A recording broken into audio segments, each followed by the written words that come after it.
하나님 아버지 은혜와 사랑을 감사합니다. 주일 오후 시간에도 함께 모여 주님 앞에 경배와 찬양을 올려드립니다. 우리의 예배가 하나님 앞에 온전히 드려지게 하시되 성삼위 하나님께만 영광이 되게 하시고 이 시간 우리에게 말씀하시는 주의 음성을 아버지 하나님 또한 귀 기울여 나가길 소원하오니 세상 원하는 간 곳 없이 구속한 주님만 말씀하시는 주의 음성 우리가 청종하며 나갈 수 있도록 도와주시옵소서. 믿음으로 아멘 크게 화답하며 우리의 입술로 결단할 뿐만 아니라 우리의 마음으로 결단하여 우리 삶 가운데 아름다운 열매로 이어지게 하여 주시옵소서. 전하는 자의 부족함은 감추어 주시되 전하는 자나 듣는 자나 하나님 앞에서 겸손한 마음으로 주님의 말씀을 받들고 순종하는 순종의 사람, 믿음의 사람 다 되게 하여 주시옵소서. 예배를 방해하는 마귀 사단이 틈타지 못하도록 주님께서 이 예배를 감싸 보호하여 주시고 지켜주시옵소서. 감사드리며 주 예수님의 이름으로 기도합니다. 아멘. 여러분, 출애굽기 15장 1절은요 이때에라는 말로 시작합니다. 여기 나오는 이때에가 어느 때인가? 출애굽의 절정이라고 할 수 있는 홍해 사건 직후입니다. 이스라엘 백성이 홍해 바다를 마른 땅처럼 건넜습니다. 그들의 뒤를 쫓아오던 애굽의 바로의 마병거와 병사들은 바닷속으로 완전히 수장되었습니다. 하나님께서 철저하게 준비하신 작전이 계획대로 진행되었고 이루어졌습니다. 애굽의 말과 병거와 그 탄자들이 한 사람도 남지 않고 모조리 죽었습니다. 놀라운 기적입니다. 이것으로 하나님의 큰 구원이 이스라엘에게 임했습니다. 그 놀라운 하나님의 역사를 보면서 이스라엘 백성의 기쁨과 감격이 최고 절정에 달했습니다. 왜 그렇습니까? 이스라엘 백성은 애굽의 병사들과 마병거들을 대적해서 싸우지 않고 이겼습니다. 싸우지 않고 승리했습니다. 아마 그때 당시를 머릿속으로 그려보시면요 아마 그랬겠죠. 이제 홍해를 건넌 이스라엘 백성들이 싸우지 않고 승리했기 때문에 자기들을 이끌던 지도자 모세에게 그 모세를 하나님처럼 받들었을 것 같아요. 온갖 승리의 환호와 갈채를 보내면서 모세를 행가래 쳐주려고 만세를 부르기 위해서 모세에게 몰려들었을 것입니다. 그 순간 모세는 그 영광을 자신이 취하지 않고 바로 하나님 앞에 영광을 올려드리며 하나님을 향한 찬송시를 지어 부릅니다. 오늘 읽은 출애굽기 15장 1절부터 21절까지는 모세의 찬송시 또 미리암의 노래로 이루어져 있는데 이 모세의 노래를 모세만 불렀느냐? 그렇지 않습니다. 모세가 지은 시를 이스라엘 백성들이 불렀습니다. 모세가 지은 시를 미리암이 받아서 미리암이 불렀습니다. 미리암이 받아 부른 화답의 시를 또 이스라엘의 모든 여인들이 받아 불렀습니다. 하나님 앞에 영광을 올려드리고자 하는 그 노래가 울려 퍼지고 있습니다. 그가 섬기는, 모세가 섬기는 또 이스라엘의 하나님 크신 역사임을 분명하게 오늘 본문 가운데 드러내고 있습니다. 홍해를 건넌 직후에 오늘 15장 1절에 나오는 이때에 바로 모세는 찬양을 지어 불렀습니다. 찬양은요 전염성이 강합니다. 그래서 부흥하는 교회들 보면 찬양이 먼저 시작이 돼요. 찬양이 뜨겁고요 찬양을 많이 하는 걸 볼 수 있습니다. 여러분 앞에선 목사가 찬양을 많이 하면 장로님들도 찬양하고요, 장로님들이 찬양을 많이 뜨겁게 하면 집사님도 권사님들도 찬양을 열심히 합니다. 남편이 찬양을 하면 아내가 찬양을 하고요, 부모가 찬양을 하면 자녀들이 찬양을 합니다. 오늘 설교 제목이 찬양하라 찬양하라 찬양하라인데 그만큼 찬양이 중요하기 때문에 그렇습니다. 오늘 본문을 보시면요 15장 1절에 보면 노래의 서막을 알리고 또 마지막 21절에 보면 그것에 대한 화답하는 것으로 노래가 완성되는데 그 처음 시작과 끝이 똑같습니다. 1절 중간을 보시면 그는 높고 영화로우시며 말과 그 탄 자를 바다에 던지셨음이로다 이렇게 시작하는데 21절에도 마지막 부분에 보니까 똑같이 그는 높고 영화로우시며 말과 그 탄 자를 바다에 던지셨음이로다 이렇게 마무리되고 있습니다. 이 15장에 나오는 노래는 기쁨의 노래입니다. 하나님 나라에 대한 구원의 하나님에 대한 찬송입니다. 여러분 그런데 우리도 마찬가지입니다. 우리도 그렇습니다. 우리도 예수님을 믿고 구원받은 기쁨, 우리도 천국 백성이 되고 하나님 나라를 허락받은 이 기쁨을 가장 잘 표현할 수 있는 방법이 있는데 그게 바로 우리의 가슴 벅찬 감격을 담아 하나님 앞에 뜨겁게 찬송하는 것입니다. 여러분 그래서 찬양은 우리가 신앙생활할 때 클라이막스, 신앙생활에 있어서 꽃이라고 할 수 있을 것 같습니다. 신앙생활의 열매가 우리의 삶을 통하여 맺는 것이라면, 또 사람을 통해서 열매 맺는 것이라면, 이 신앙생활의 꽃은 바로 예배와 찬양을 통해서 피울 수 있습니다. 이사야서 43장 21절에 보면 이 백성은 내가 나를 위하여 지었나니 나를 찬송하게 하려 함이라 말씀합니다.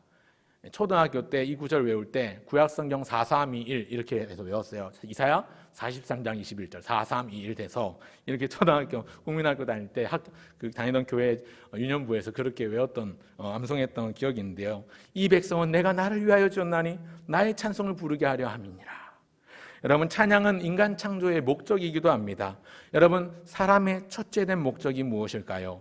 인간의 제일 된 목적이 무엇일까요? 그것은 하나님을 영화롭게 하고 그분을 영원토록 즐거워하는 것입니다. 제 말이 아니라 우리가 교회가 공통적으로 고백하는 웨스트민스터 신앙고백서 대소요리 문답 1문 1답은 공통적으로 이것을 말하고 있습니다.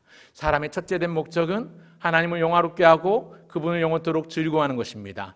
인간의 제일 된 목적은 하나님을 영화롭게 하는 것과 그분을 영원토록 기뻐하는 것입니다. 이걸 두 글자로 줄이면 뭐가 될까요? 답해 보시겠습니까? 이걸 두 글자로 그리면 뭐가 됩니까? 찬양이 됩니다. 뭐 예배라고 할 수도 있겠고요. 찬양이 됩니다. 여러분, 그런데요, 찬양은 우리가 가끔씩 오해하는 경우들이 있어요. 찬양은요, 노래만 아니라 하나님을 높이는 모든 행위를 포함합니다. 단순히 노래나 시만을 지칭한다면 찬양을 찬송이라고 부르겠죠. 찬송입니다. 부를 송자를 써서 찬송. 그런데 노래만 아니라 최근에는 우리 청년들 앞에서 워십 댄싱을 거의 안 하긴 했었는데요. 다음번에 기회가 되면 워십 댄싱을 좀 하려고 준비하고 있습니다. 이 워십 댄싱, 앞에서 춤추며 동작으로 하나님 앞에 영광 올려드리는 것도 찬양입니다. 뭐 그런 워십 댄싱만 아니라 노래만 아니라 하나님을 높이고 영광 돌리는 행위라면 모두 다 찬양이라고 부를 수 있습니다. 여러분, 우리에게 찬양이 풍성해지면요, 기쁨이 솟아납니다. 구원의 감격이 생겨납니다. 이 구원의 감격을 크게 누리면 크게 누릴수록 그 감격이 삶의 에너지가 돼서 또 다른 에너지, 또 다른 영적인 순종의 열매를 맺게 됩니다. 오늘 주보에 나온 것처럼 저는 찬양하라, 찬양하라, 찬양하라 라는 제목으로 세 가지 말씀드리려고 합니다. 세 글자로 요약해서 핵심 키워드를 정했는데요. 또 오늘 김 목사 세 글자 또 삼행시 하려고 하나보다. 찬양하라, 찬양하라, 찬양하라 세 글자면 뭐지? 이렇게 예상하시겠지만 저는 오늘 세 글자를 이렇게 정해보았습니다. 하하하라고요. 왜 하하하인가? 자, 오늘 본문을 하나씩 살펴보려고 하는데요. 우리의 삶이 때때로 고단하고 힘들고 또 참 많이 어려울 때가 있지요. 그래도 우리는 하나님이 계시기에 큰 소리로 하하하 웃을 수 있습니다. 그래서 우리의 삶이 하하하 늘 웃음 짓는 기쁨의 삶이면 좋겠습니다. 그런 의미에서 우리 좌우 양옆에 계신 분들과 이렇게 인사하시면 좋겠습니다. 하하하 웃으십시다. 그렇게 한번 인사하실까요? 하하하 웃으십시다. 예, 하하하 찬양합시다. 한 번 더 인사할까요? 하하하 찬양합시다. 예, 오늘 아주 분위기가 화기애애해졌습니다. 자, 오늘 세 글자 하하하로 오늘 설교를 요약을 해보는데요. 이 하하하 말씀드리는 첫 번째 하입니다. 기억하시면 좋겠습니다. 첫 번째, 하신 일을 찬양하라입니다. 한번 따라할까요? 하신 일을 찬양하라. 여러분, 세 가지 하하하의 첫 번째 하는 하나님이 행하신 일을 찬양하는 겁니다. 하신 일을 찬양하라.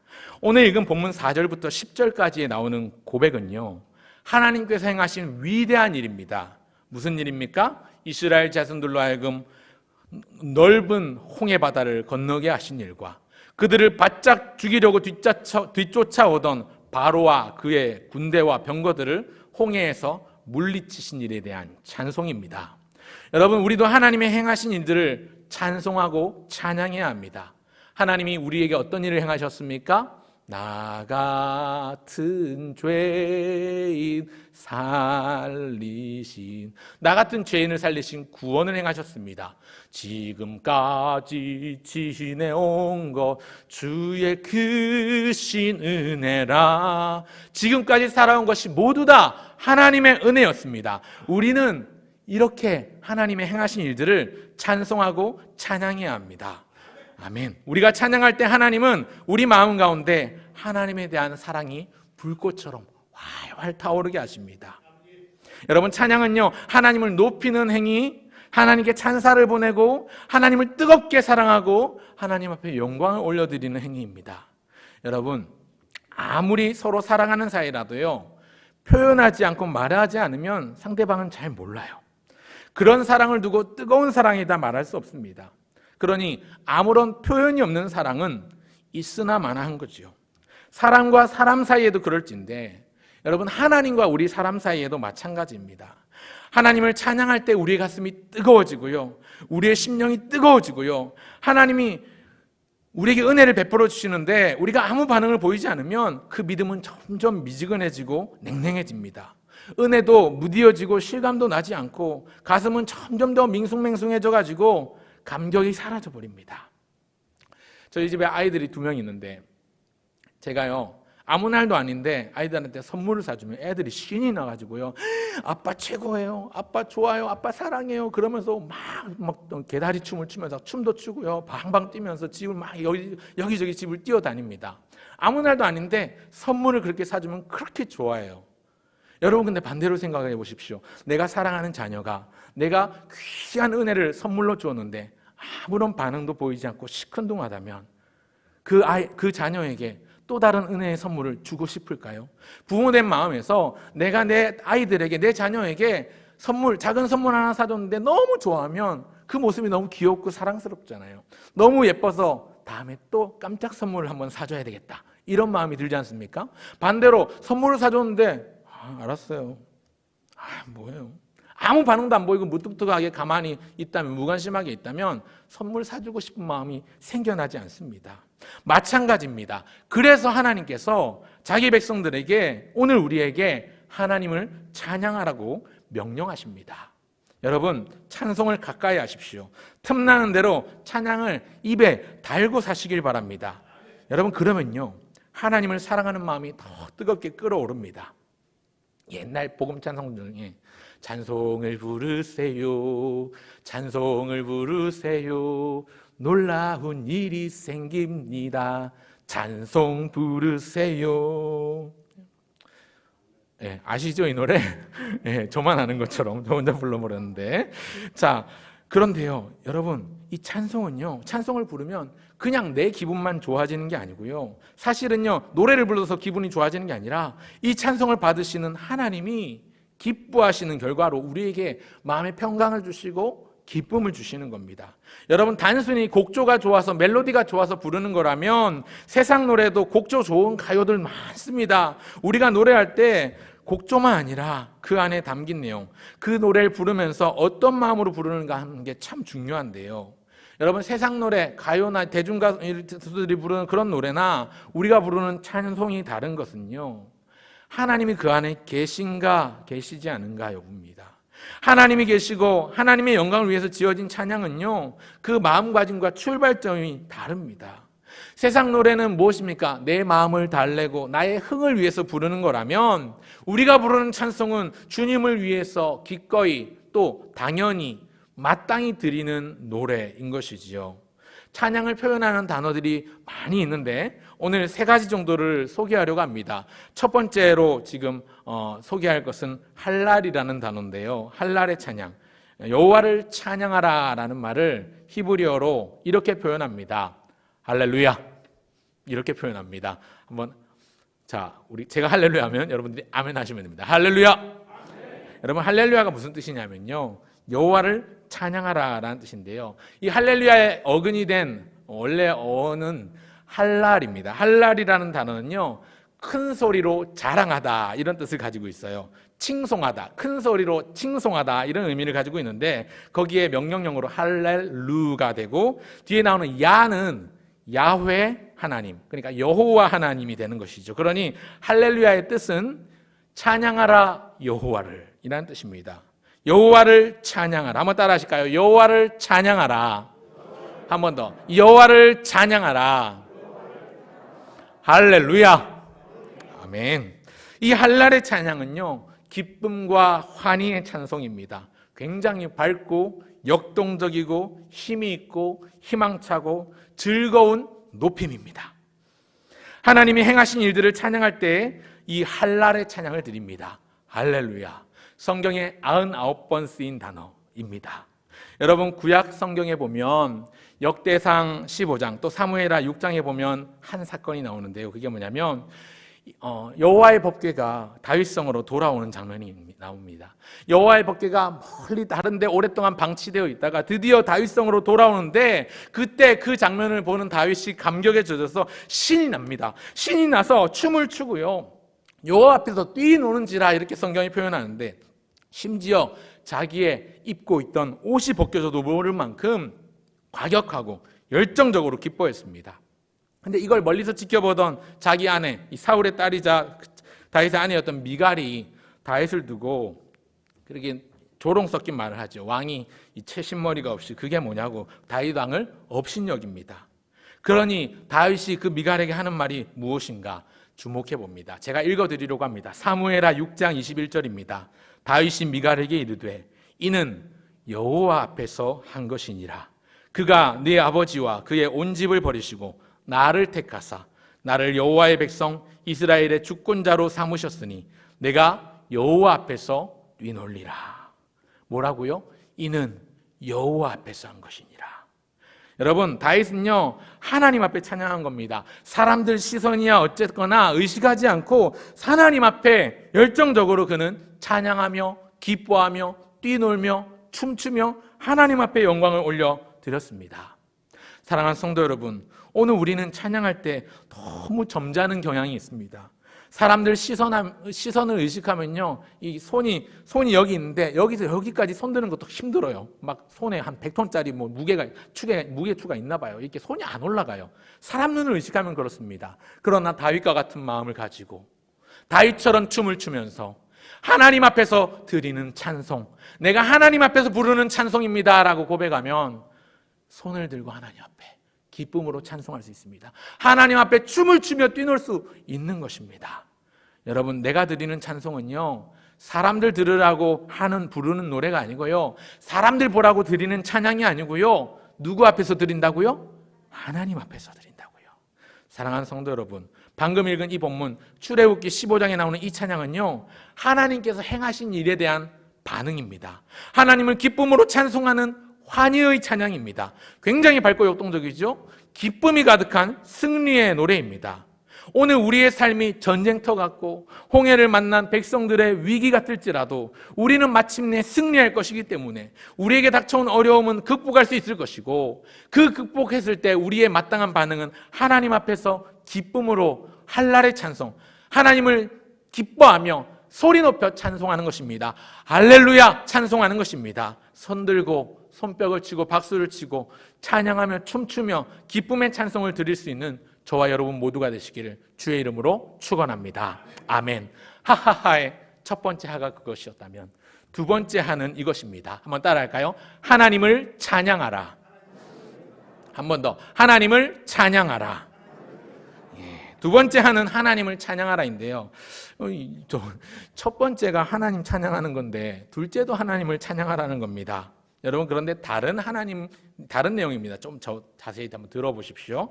첫 번째가 하신 일을 찬양하라, 하나님의 행하신 일에 대한 찬양이라면, 두 번째로 우리가 생각해야 될 것은 하나님의 존재 자체를 찬양하는 겁니다. 하나님이 계신 것 자체를 두고 찬송하는 것입니다. 여러분, 우리가 하나님을 찬양해야 될 이유가 많이 있죠. 말씀드린 것처럼 하나님이 행하신 일들은 우리의 충분한 찬양의 이유가 됩니다. 원수들을 물리쳐 주셨고 나를 구원해 주셨고 나 같은 죄인을 살려주셨고 지금까지 지내온 모든 것이 하나님의 은혜이기 때문에 수많은 이유들, 수만 가지 찬양할 이유들이 있지만, 그런데 여러분, 혹여 그런 이유가 단 한 개도 없다고 하더라도 우리는 여전히 찬양해야 합니다. 무조건 찬양해야 합니다. 왜 그렇습니까? 우리 하나님은 그 존재 자체로 찬양을 받으시기 합당하신 분이기 때문입니다. 믿으시길 바랍니다. 여러분, 이런 무조건적인 찬양은요 우리를 믿음의 반석 위에 견고하게 세워줍니다. 여러분, 오늘 읽은 출애굽기 15장 찬양이 길게 나오고 있지만 자세히 천천히 읽어보면요, 모세는 하나님이 하신 일만 아니라 하나님의 존재 자체를 찬양하기도 합니다. 여러분, 2절과 3절을 보십시오. 또 11절을 보십시오. 하나님이 하신 일에 대한 노래가 아니라 하나님 존재 자체를 찬양합니다. 우리의 하나님, 우리 조상의 하나님, 우리 아버지의 하나님을 찬양합니다. 그의 이름은 용사로다. 하나님의 존재 자체를 찬양하고 있어요. 여러분, 첫째로 말씀드렸던 하신 일에 대한 찬양이 하나님이 행하신 일에 대한 감사의 표현이라면, 둘째로 하나님을 찬양해야 되는 이 찬양은요, 하나님의 존재 자체에 대한 높임입니다. 여러분, 여기서 말하는 첫 번째 감사와 두 번째로 말씀드린 찬양의 차이점은요, 첫 번째로 말씀드린 하신 일을 찬양할 때는 하나님께서 행하신 일에 대한 초점이 있다면, 그것이 감사의 초점이가 있다면, 두 번째는 그 일을 하신 하나님의 존재 자체에 초점이 있습니다. 하나님이 어떤 분이신가, 어떤 능력을 가지신 분이신가, 전능하시고 전지하시고 무소부재하시고 영원불변하신 거기에 초점이 있습니다. 여러분, 그런데 우리가 그렇게 하나님을 찬송을 많이 부르면요, 삶을 바라보는 시각이 달라집니다. 세계관이 바뀝니다. 우리 삶의 태도가 새로워집니다. 전에는요, 시련을 만나고 고난을 당하면 낙심했습니다. 좌절했습니다. 그런데 찬송을 많이 하는 사람들은요, 이 고난을 바라보는 시각이 조금씩 바뀌어요. 전에는 내 어려운 형편만 바라보았는데, 전에는 아픈 내 몸뚱아리만 바라보았는데, 찬송을 많이 하다 보면 살아계신 하나님이 보이거든요. 그래서 마음에 가득했던 염려와 두려움이 사라지고요, 하늘의 평안이 깃들기 시작합니다. 제가 오늘 오전에도 뒤에 서 있는데 찬송하는 모습을 계속 보는데 참 마음에 감동이 되는 부분들이 있어요. 몸이 아프신 분인데 다른 분들 의식하지 않고 찬양을 열심히 하세요. 그분 나중에 예배 마치고 저한테 고백하기를, 몸 아픈데 이제 항암제도 끊고 이제 내가 힘들어도 한번 싸워보랍니다. 하나님 함께 하시니까, 이렇게 고백하시는데 마음에 감동이 되더라고요. 그분 찬양하는 모습이요, 참 감동이 됩니다. 저에게도 참 기쁜 감동이 됩니다. 여러분, 내가 찬양하면 내가 은혜를 받지만, 내가 하나님께 찬양하는 그 모습을 통해서 또 누군가는 감동을 받고 은혜를 받습니다. 여러분, 하나님의 존재에 대한 찬양, 첫째가 하나님의 행하신 일에 대한 감사였다면, 둘째는 하나님의 존재 자체에 대한 높임입니다. 때때로 우리가 찬송을 부르다 보면 눈물이 흐를 때가 있죠. 이 눈물은 내 영이 살아있다는 증거이고 표현입니다. 성령님이 내 마음을 감동하시고 감화하셔서 나오는 모습 중에 하나가 눈물인데요, 하나님을 예배하고 또 찬양하다 보면 감격을 주셔서 눈물이 나오기도 하고요, 주체할 수 없는 기쁨에 세상 환한 미소를 짓기도 합니다. 눈가에 눈물이 하염없이 흐르는데, 어느 날 교회에 처음 나온 사람이 옆에 앉아 있는데 이 모습을 본 거예요. 속으로 뭐라고 생각하겠습니까? 야, 이분 슬픈 일을 당하셨나 보다. 아니면 어디 아픈데 꼭 참고 있는 건가? 뭐 이러는데, 사실은 그게 아니라 성령님께서 지금 이 사람을 터치하고 계신 거죠. 그 만져주심이 너무 기쁘고 너무 좋은 나머지 너무 감사해서 눈물로 하염없이 흐르는 겁니다. 이때 부르는 찬양을 야다의 찬양이라고 합니다. 야다의 찬양. 첫 번째가 할랄이라는 단어를 가르쳐 드렸습니다. 두 번째 찬양은 야다라는 단어를 가르쳐 드리려고 합니다. 하나님이 내 마음을 만지시고 하나님이 나를 붙드시고 나를 감화하시는 그런 순간이 있습니다. 그걸 느끼는 순간이 있는데, 그 순간 터져 나오는 고백들이, 진실된 고백들이 바로 야다의 고백입니다. 이 야다라는 히브리어 단어는요, 두 가지 뜻이 있어요. 하나는 이 손을 들다라는 표현이 있는데, 말 그대로 손을 들고 하나님께 항복하듯이 고백하는 찬양입니다. 하나님, 내가 죄인입니다. 천부여 의지 없어서 손 들고 옵니다. 이런 건 야다의 찬양이라고 할 수 있겠죠. 또 다른 한 가지 뜻은 알다라는 뜻이 있는데, 이 알다라는 뜻은 조금 적용해 본다면, 여러분, 부부가 서로 사랑하고 그래서 혼인을 하고 오랜 시간, 오랜 세월 살아가면서 서로를 알아가는 관계 속에서 알아가는 것을 의미합니다. 그러니까 내가 그 사람 안다 할 때는 그 사람 이름 석자를 안다는 게 아니라 그 사람 살아보니까 그 사람 성격이 어떤지, 그 사람 아픔이 뭐가 있는지, 그 사람 어떤 상처가 있고 어떤 과거가 있었는지 아는 것처럼, 하나님이 우리의 속내를 아시고 우리의 마음을 아시고 내 아픔과 그 누군가에게도 말할 수 없었던, 심지어 나와 가장 가까운 나의 배우자에게도 말할 수 없었던 그 속 깊은 상처조차도 하나님이 아시기 때문에 이런 고백이 나올 수 있는 것입니다. 나의 부족함, 나의 연약함, 나의 처지와 형편을 모두 다 아신다는 고백이 이 야다의 고백으로 나타납니다. 아까 불렀던 찬송 310장, 저는 옛날 찬송, 통일 찬송과 가사가 더 마음에 깊이 와닿는 것 같아요. 내가 믿고 또 의지함은 내 모든 형편 잘 아는 주님, 늘 돌보아 주실 것을 나는 확실히 아네. 내 모든 형편과 처지를 아시는 그 하나님, 그 하나님으로 인해서 눈물 없이 부를 수 없는 찬송이 이 찬송 아닐까 생각해 봅니다. 여러분, 그런데요, 세상 노래를 부르거나 들을 때도요, 슬픈 곡조나 어떤 노랫말을 듣다 보면 눈물이 흐를 때가 있잖아요. 이런 걸 카타르시스라고 하는데요. 하지만 우리가 찬양을 부를 때, 우리가 찬송을 부를 때 흘리는 눈물과는 그 성질이 다릅니다. 우리가 흘리는 눈물은요, 어떻게 흘리는 눈물입니까? 성령님의 감동으로 만들어진 감화의 눈물입니다. 은혜의 열매입니다. 하나님이 부어주시는 영적 보석입니다. 영적인 카타르시스이지요. 여러분, 영적인 카타르시스를 경험하면 우리는 하나님을 이전보다 더 사랑하게 되고요, 더 뜨겁게 주님을 향하게 됩니다. 그래서 하나님과 우리 사이의 거리가 점점 더 가까워져요. 이런 찬송의 고백이 날마다 충만한 우리 부평교회 모든 성도님들 되시길 간절히 바랍니다. 아멘.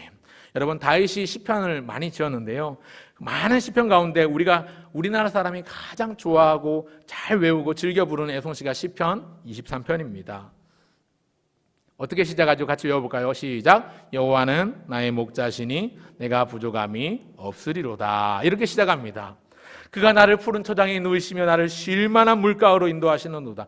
굉장히 평화롭게 시작하는데요, 하지만 금방 위기를 만납니다. 어둠을 만납니다. 사망의 음침한 골짜기를 향합니다. 그런데 여러분, 이어서 나오는 고백이 주옥과 같습니다. 시편 23편의 절정이 무엇입니까? 그 사망의 음침한 골짜기, 내가 그 골짜기를 다닐지라도 해를 두려워하지 않을 것은 주께서 나와 함께 하심이라. 아멘. 주의 지팡이와 막대기가 나를 안위하시나이다. 얼마나 귀한 고백인지요. 그가 내 원수의 목전에서 내게 상을 차려주시고 기름을 내 머리 위에 부으시니 내 잔이 넘치나이다. 하나님의 선하심과 인자하심이, 그 풍성하신 은혜가 너무 좋아서 그 목자 되신 하나님을 너무너무 사랑해서 내가 여호와의 집에 영원히 머물며 주와 함께 살고 싶다는 고백이 시편 23편의 고백 아니겠습니까? 여러분, 하나님을 모르는 사람이 이런 고백할 수 있을까요? 하나님을 경험한 적이 없는데 이런 고백이 나오겠습니까? 아니요. 그는 목자이신 주님을 경험했습니다. 체험적으로 그 하나님을 만났습니다. 경험했습니다. 그러니 이런 고백이 나올 수 있는 것이지요. 그래서 더욱 주를 의지하며 붙들 수 있었습니다. 이 찬양, 야다의 찬양입니다. 하나님을 사랑하는 다윗은 수많은 찬송을 시를 지었습니다. 다윗이 지은 수많은 시편을 보면 어두웠던 우리의 마음이 밝아지고 절망으로 슬픔으로 힘든 우리의 마음에 한 줄기 빛이 비춰옵니다. 여러분, 이런 경험 해보셨습니까? 나의 힘이 되신 여호와여, 내가 주를 사랑하나이다. 여러분, 마음이 힘들고 어두울 때마다 다윗의 시편을 묵상해 보시면 좋겠습니다.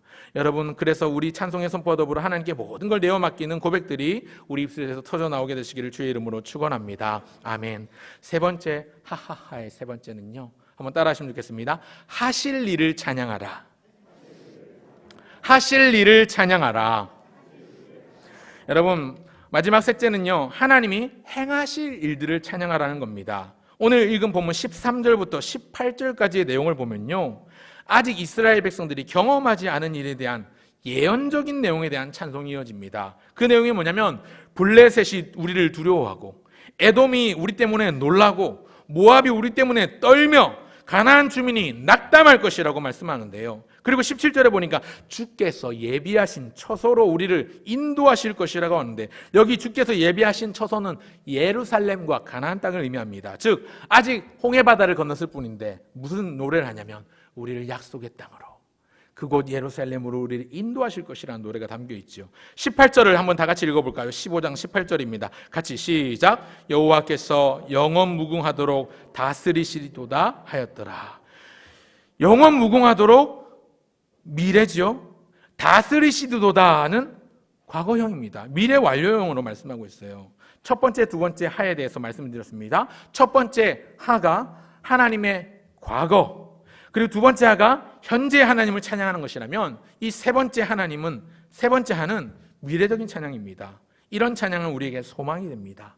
지금은 비록 힘들고 어렵고 답답하고 실패한 사람 같고 이 땅 위에 두 발을 딛고 사는 것이 참으로 고단하고 팍팍하지만 우리에게 삶은 여기서 끝이 아니기 때문에 과거에 인도해 주셨던 그 하나님이, 지금도 붙들어 주시는 그 하나님이 앞으로도 영원히 우리를 안아주시고 우리를 이끌어 주실 것이라는 확신을 줍니다. 그래서 세 번째는 하나님이 행하실 일들을 찬양하라는 겁니다. 한 번 더 따라 하시면 좋겠습니다. 하실 일을 찬양하라. 여러분, 이때 부르는 찬양은 송축의 찬양인데요, 히브리어 바락이라는 단어가 있습니다.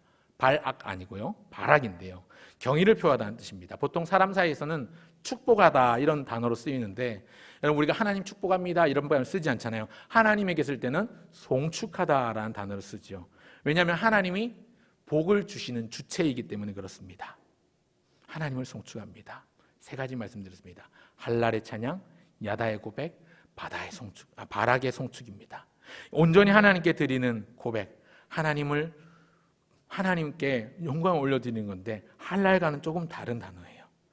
특별히 여러분, 찬송은요 사탄과의 영적인 싸움할 때 더 절실합니다. 여러분, 어릴 때 무서운 밤길을 혼자 가다 보면 두려운 마음에 큰 소리로 찬송을 부르게 됩니다. 나 주의 믿음 갖고 홀로 걸어도, 혼자 남은 어두운 가운데 침침하게 길을 걸어갈 때도 찬송을 큰 소리로 부르면 금세 두려움이 사라집니다. 아마 다들 비슷한 경험이 있으실 건데요, 우리가 믿음으로 노래할 때 찬송이 성령의 날성 검의 역할을 합니다. 말씀이 성령의 검이지만 또한 찬송 속에 담겨있는 말씀의 그 고백들이 악한 영혼을 무찌르는 힘이 있습니다.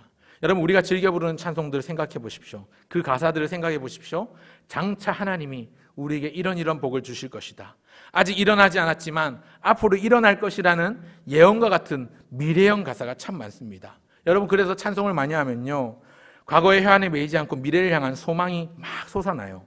앞으로 일어날 일을 기대하게 돼요. 세상을 보는 관점이 바뀌어져요. 하나님이 내 인생 책임져 주신다, 하나님이 내 삶을 이끌어 주신다, 이런 확신이 뚜렷해지고 명확해집니다. 내가 믿고 또 의지함은 내 모든 형편 잘 아는 주님, 늘 돌보아 주실 것을 나는 확실히, 앞으로도 돌보아 주실 것이라는 그 확신이 충만해질 때 나오는 고백입니다. 약속하셨던 주님, 그 약속을 지키사, 그 다음에 뭐예요? 이후로도 영원토록 나를 지키시리라 확신하네. 아직 오지 않은 과거이지만 내가 하나님을 찬양하면 내가 미래지향적인 사람이 되고 이후로도 영원토록 나를 지키시리라 확신하게 되는 그 믿음을, 우리를 견고케 하는 힘이 이 찬양 안에 있습니다. 말씀을 맺고자 합니다. 여러분, 절망이 나를 덮쳐올 때 그 절망을 상대로 씨름하면 절대로 못 이깁니다. 절망이 나를 엄습해 오면 맞서지 말고 희망을 붙드십시오. 하나님을 붙드시고 찬송하십시오. 소망을 주십니다. 찬송은 예언과 같은 효과가 있어서 우리 가슴에, 우리 입가에 찬송이 흐르고 넘치면 미래를 보는 눈이 불안과 염려가 아니라 희망과 기대로 바뀝니다. 연약하고 부족한 나 자신에게 시선이 머무는 게 아니라 하나님을 향해 시선을 돌리는 겁니다. 여러분, 말씀을 맺으며 여러분 한 가지 질문해 볼게요. 여러분, 이 세상 떠날 때 내가 이 노래 꼭 불러야 되겠다, 여러분 그런 찬송이 있으십니까? 마지막 임종을 앞두고 그 순간에 내가 그 노래 부르면서 천국 갈 수 있는 찬송, 여러분 그런 찬송이 있으십니까? 없으시면 오늘부터 한 곡을 정해보십시오. 이건 진짜 내 이야기야, 이건 진짜 내 고백이야, 여러분의 노래로. 여러분, 주님 앞에 마지막 때를 보낼 때 내가 이 찬송 참 즐겨 부르고 이 찬송 부르면 천국 가면 좋겠다, 이런 찬송을 하나 정해보시기 바랍니다. 그래서 마지막 순간에 미소를 머금은 환한 표정으로 주를 노래하시길 바랍니다. 그 찬송 덕분에 참된 평안과 하늘 소망이 넘치시길 바랍니다. 그래서 무슨 일을 만나든지 어떤 공경에 처하든지 주를 찬송하며 할렐루야 찬송하며 주께 갑니다. 주님 주시는 참된 평안과 기쁨을 누리시는 저와 여러분 모두가 되시기를 주의 이름으로 축원합니다. 아멘. 우리 한번 기도하면 좋겠습니다. 이 시간 한번 합심해서 기도할 텐데, 하나님 오늘도 우리의 삶 가운데 찬양의 열매를 많이 맺어가게 하여 주시옵소서. 하나님 찬양의 열매를 통해서 우리 안에 있는 걱정과 근심과 불안과 두려움은 사라지고 하나님이 일하실 것에 대한 기대와 소망이 넘쳐나게 하여 주시옵소서. 찬양되게 하는 우리가 되게 하옵소서. 이 제목 가지고 한번 합심하여 기도하겠습니다. 하나님 아버지 은혜와 사랑 감사합니다. 하나님 아버지 이 백성은 내가 나를 위하여 지었나니 나의 찬송을 나를 찬송하게 하려 함이라 말씀하셨는데, 하나님 오늘도 하나님 앞에 드리는 찬송의 도구로 우리를 거룩한 예배자로 부르셨사오니 우리를 통하여 영광 받아 주시옵소서. 우리에게 주시고 우리에게 그 베푸신 은혜들을 인하여 우리를 값으로 하신 예수 그리스도를 기억하며 구원하심이 보좌에 앉으신 우리 하나님과 어린양에게 있음을 노래할 때에 하나님의 임재 가운데 나아갈 수 있도록 도와주시옵소서. 하나님 아버지 감사합니다. 모든 영광과 존귀로 관쓰신 하나님, 우리의 찬송을 받으시기 합당하신 주님 찬양합니다. 우리의 삶이 하나님의 찬양의 도구가 되어 하나님 앞에 영광을 올려드리는 합당한 사람이 되게 하여 주시옵소서. 하나님 금그릇도 있고 은그릇도 있지만 주인의 쓰심에 합당한 그릇은 깨끗한 그릇인 줄 믿사오니 깨끗한 마음으로 주님 앞에 순결한 주의 찬양을 드릴 수 있는 우리 모두가 되게 하여 주시옵소서. 예수님의 이름으로 기도합니다. 아멘.